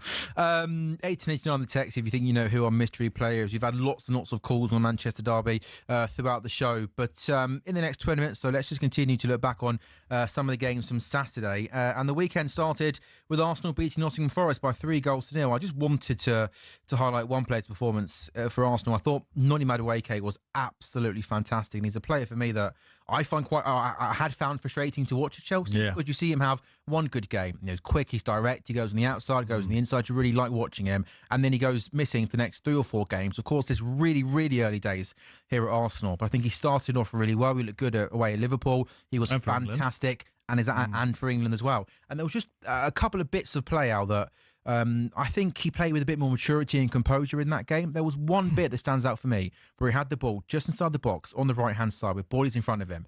Noni Madueke last season would have cut on his left foot and try and get a shot away, and it would have been blocked. But he held on to the ball for a couple of seconds longer. Timber on the overlap. He played the ball to Timber. Arsenal nearly scored. Never ignore the overlap was one of my golden rules. Exactly that. So the quality's there, but I just like the composure, maturity that we saw Madueke play. I totally agree. I mean, he's a player that last year I was like, I'm not sure. Couldn't see why Arsenal went for him. I haven't really seen enough of him on a professional level, like in reserve games, in training, to really kind of make my mind up. But he's definitely a player that's made me rethink my opinion. And I like that. And I think that's a good thing. That's what footballers have to do. That's make people re-energize you, get you think about you slightly different. And the great players that I've worked with, they do that. They can convert their game a little bit. They adjust. And it looks like he's made the adjustment to Arsenal really well. One of the few successes so far over the transfer market. Yeah, 100%. Think he's looked really good. It was, of course, as well for Nottingham Forest, Ange Postecoglou's first game in charge at Forest. We know it's been a busy week or so with the sacking of Nuno Espirito Santo, Ange Postecoglou coming in, losing at Arsenal first game. And we were talking about styles a lot earlier, weren't we, with Ruben Amorim? But one thing that lots of people were intrigued to see is what style were we going to see with Ange Forest. We know that Nuno, for pretty much the majority of last season, Forest had success sitting deep, playing on the counter-attack, not having lots of possession. I thought that Ange, it was a pretty similar approach. Maybe there were moments where they looked to press a bit higher up the pitch, but it wasn't gung-ho like it was at Spurs. But there was a quote, Alan, that's been doing the rounds on social media from yesterday when asked when fans can expect to see his influence on the team. He says it won't be months or weeks. It will be Wednesday night against Swansea. This isn't a project. On Wednesday night, we'll start to see some real principles be embedded. Yeah. Is it possible to have such an impact so quickly on a new group of players?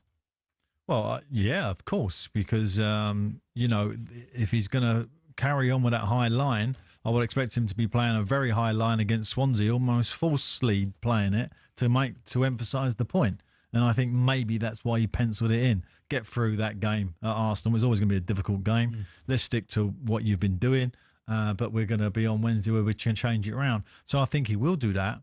I mean, I'm amazed, if I'm honest, after his record in the Premier League, particularly last year, that he's got this job. I think he's very fortunate to get the job. And I hope, from what I understand about how he works, that he changes his game plan a little bit and changes his attitude as well. Because what do you mean attitude? Well, I think there was a lot of sort of feelings coming out of Spurs that his manner and the way he was around the training ground and around the ground was quite confrontational. But when you're losing 22 games or whatever, you're not in the best mood. I've had that criticism put at me at times. But you do have to change as a manager. He's in a different environment. I hope he gets comfortable there, because I think as a manager, when you have an owner like he has, he's gonna need support around him. Because the owner, I think we all know, is combustible. He's going to be an owner that's going to be in your face a little bit on the phone and opinions and asking you very, very difficult questions. And I think Ange actually would probably deal quite well with him. Hence why I think that the owners chose him. I think he probably likes that competitive kind of fight back that Ange will give him, but then he has to be careful. I think that's a situation that we're going to have, particularly the media, will have a lot of fun over the next 12 months. Just Ange in general. I mean, almost every interview and press conference he gives feels like it's an event. He's always got a soundbite for you. He's always got. He's not sure. He's. I think he's from someone. Very fortunate to get it though. I tell you that, and I feel for the Nuno. I really do. Yeah, I thought it was a shame that Nuno, who took Forest back into Europe for the first time. I'm just really disappointed that they couldn't build bridges there. The owner and him. With the success both of them have had, it's not easy to get success in the Premier League like that, and it's now kind of ended. And Nuno will definitely find a big club somewhere else, and he deserves it. You can almost think it's a shame. The next manager that loses his job in the Premier League, you'd think that whichever club it would be would love to. I've said for the last week or so that I think Vitor Pereira is under a bit of pressure at Wolves. They've had a tricky start to the season. I could maybe see Nuno going back to Wolves. Listen, I haven't got my LMA hat on in this show. Don't start questioning managers. No, I'm not allowed to do that. No. But Nuno will be on he'll be in that top 3 of any Premier League list. Yeah, for sure. Yeah, at the moment. Yeah. And you mentioned there about Nuno and Edu and Marinakis. Were you surprised that after Nuno gave that explosive press conference a couple of weeks ago, that almost 3 grown-ups couldn't sit down in a room together, say what's happened's happened, let's shake hands, move on? Because Nuno deserved, didn't he, to lead Forest into Europe in a couple of weeks' time because he got them there. But, I've been involved with owners and obviously myself and technical directors where egos enter the room. And if sometimes the ego gets in the way of the sense, it almost like it overtakes common sense. The common sense is in the room, but it's like got a back seat. Do you know what I mean? And the ego's like going, no, no, no. And the other one's going, yes, yes. And you got nowhere to go. And that must have been what happened. I mean, people tell me that work with Edu that he's quite a laid-back character. That he's not like a shouter or he's a quite calm guy. We've seen enough of him in press. We know him as a player. So, it just, I don't know, the whole situation will be a good book. I'm sure Nuno will write one day. Let's hope so. Maybe we'll get him on TalkSport. He can come on and plug it on the final. Won't be as good as my book, but it'll be a good book.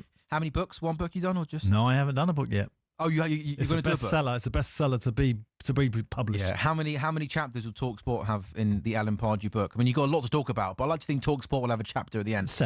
Couple of sentences. That's bang out of order. That's why you're not being flown out to Ibiza for an OB with Majestic with that attitude. Yeah. It's 8:45 is TalkSport coming up next. Before we hand over the baton to Danny Kelly on the Trans-Euro Express, we'll reveal who our mystery footballer is, and we'll discuss some other managers because Russell Martin under pressure at Rangers and Sheffield United, they're looking for a new manager.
with your rhythm stick.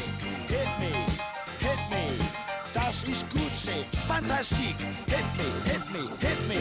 Don't worry about a thing. 'Cause every little thing gonna be alright. Upside, inside out.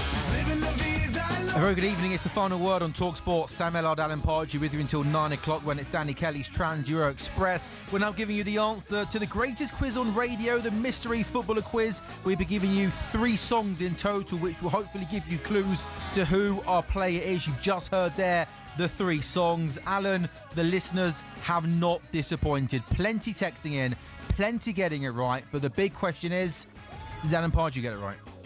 Well, it is, of course, the legend that was Ricky Villa, and it still is, and actually got a decent golf game. Just to let you know. Better than you? Well, I don't know. I haven't played him. I've been on a couple of things where he's been there. But the cup final goal, obviously, is the highlight moment that I always remember of him, weaving his way through Man City. I think so.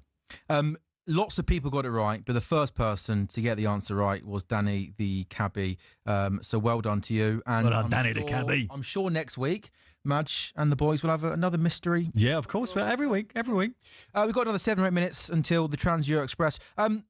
A bit of managerial news yesterday. Chris Wilder is expected to be reappointed as Sheffield United boss after just 3 months following the sacking of Ruben Selles. The 42-year-old replaced Chris Wilder in June. He signed a 3-year deal at Bramall Lane. But Sheffield United have played 5, lost 5. They're bottom of the table on 0 points. And the latest defeat was a 5-0 defeat on Friday night against Ipswich. As a manager yourself, when you hear of another manager lasting 5 games, despite losing all 5, it's a part of you that just thinks, okay, it's not great, but a manager surely deserves more time than 5 games. Well, I think it's more than that. I think the only reason Chris can be going back there is that power has shifted back to him a little bit, because I think he left because it looked like they were going to take over all transfers. They looked like they were going to do it by the numbers, the stats. They were going to be heavily influenced by them. I think Chris wanted more say in terms of what's their character, what's their personality, have we seen them, a little bit more kind of feel. Sure. So I sense that the new manager, it hasn't worked out. He's gone, unfortunately. And Chris is going to go back in. I am hoping with the same sort of power he had in terms of running the team as he had last year, where it was very much a Chris Wilder team.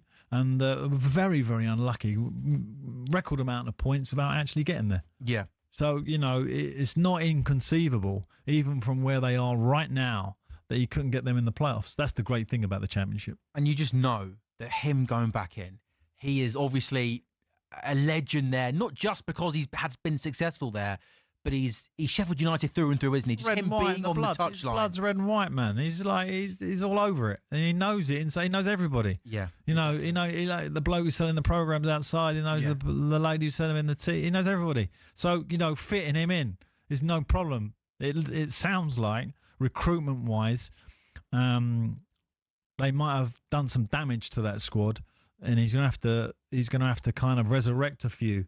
Because obviously what's happened is some of the new players maybe have gone in the team, haven't done so well. Some of the older players have been pushed to one side. He's going to have to bring them back and rev them right up. Well, if it happens, TalkSport will be the place to be to keep you across all of it. Good luck. I hope he does get it. I really do. Yeah. And if he does go in, good luck. Alan, thank you so much for your company last couple of hours. Thank you. You'll be reunited with Majestic, won't you, in a couple of weeks' time. You're not here next week. You'll be back in a couple of weeks' time. Alan, thank you very much for your company over the last couple of hours. That's all from us today. But the TalkSport Breakfast Show is back tomorrow from 6 o'clock with Super Ali McCoy's reunited with Jeff Stelling. If you need some music in your life, we all need some music in our life, don't we? Go to the TalkSport app, swipe across to find the friend. The brilliant Chris Evans on Virgin Radio is on the Breakfast Show every single weekday morning, Monday to Friday on Virgin Radio. If you want to have your pick of all of our wonderful stations, I recommend you get the TalkSport app and you can swipe between TalkSport, TalkSport 2, Virgin Talk and Times. Nice and easy. A huge week of football on the TalkSport network. The Champions League is back on Tuesday. Athletic Bilbao v Arsenal, live commentary of that on TalkSport 2 on Wednesday. 2 massive games. Liverpool, Atletico is on TalkSport. Bayern Munich v Chelsea Chelsea is on TalkSport 2. If you think we're done there for the week in the Champions League, don't be so silly. 2 more commentaries for you across the TalkSport network on Thursday. St James's Park is going to be absolutely bouncing. The visit of Barcelona. How about that? Back in the Champions League, Newcastle Barca on TalkSport, and on TalkSport 2 at the same time, it is Manchester City v Napoli. Thank you very much for your company and calls over the last couple of hours. The Final Word returns next Sunday from 6:30. Majestic is back. But coming up next here on TalkSport, it's time for all the latest from across the continent on Trans Euro Express.